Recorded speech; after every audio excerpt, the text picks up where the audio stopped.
The grasp of that, it was like, oh, I would just start, I loved it. I just started writing my own tunes, and just hours of practicing is actually what I spent my whole childhood doing, was practicing and performing. So when in lessons, were you practicing more classical music? Yeah. Okay. And then you had to, how do you change from classical to I don't know. country? It's like two different things. Yeah, right. It is. One thing is I love to sing, so I wanted to play to accompany myself, you know, and it was just sort of that independence of being able to not just stand up and sing and depend on somebody else to play for me. I wanted to be able to play it myself. Yeah. So. Well, when did you start actually singing in public? Besides the music barn? Yeah. I think my first real, probably when I was around 12 or so, my parents were dragging me around to like Eagles clubs and, you know, those kind of things, and getting up and singing with bands and stuff. But actually working and making money at it, I was 14. So. Okay. And then what, did you have any artists that you emulated in the beginning? Well, George and Merle were always on at our house. And Emmylou, of course, Emmylou Harris was a huge fan, and Patsy Cline, and then, you know, as I got older, it's like I really started digging like Bonnie Raitt and some of these definitely influences there. What a catalog of music, you know. When you first started writing, what were the topics? Standard country heartache stuff? Yeah, it's funny because the one song that's on our record, you know, I wrote when I was really, really young, before I had even experienced, I think, heartache like that, you know. Probably didn't have a boyfriend at the time, but yeah, the second verse talks about lying in the darkness back to back, oh, how the tears fall. And it's like, what? But yeah, and you were what, 14? Yeah, but I had been singing all these heartbreak songs for all these years, so I guess it just. That's what people write about. That's what people write about, right? Wow.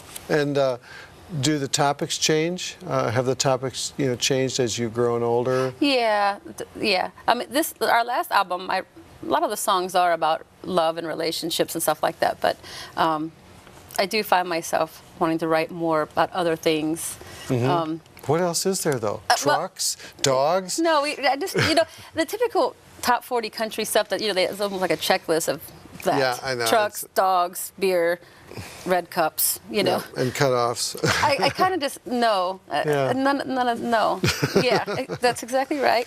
But more like relationships with other people, that it's not love, you know. Right. Like I'm working on a song right now about my Aunt Rachel, who is a musician, and I would never mention her age, but she's been doing it for many, many, many years, and she, you know, if I can be like that when I'm her age and still go out and play and still write songs, and that would just be wonderful. So I'm trying to write more about relationships with people and right. circumstances in life and that kind of thing. So. Right. Well, it all turns down to love, lost love, found love. Trucks and dogs. No. Okay. Well, okay, let's talk about the Beatnik Playboys. Yeah. What a find. I love those guys. I do too. They are my brothers, my partners in crime. So talk about them. The band kind of came about with Bill Watson and myself. We started getting together, and we were going to do a little duo thing, and it sort of evolved from there.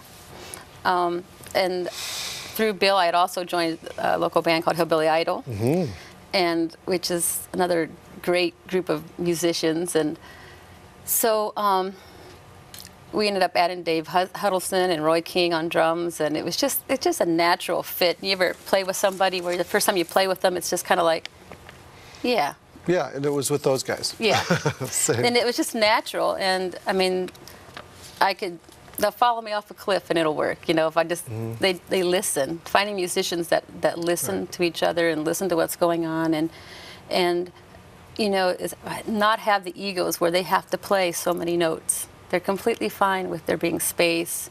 Right. And it's like maybe the song doesn't need all those notes, you know.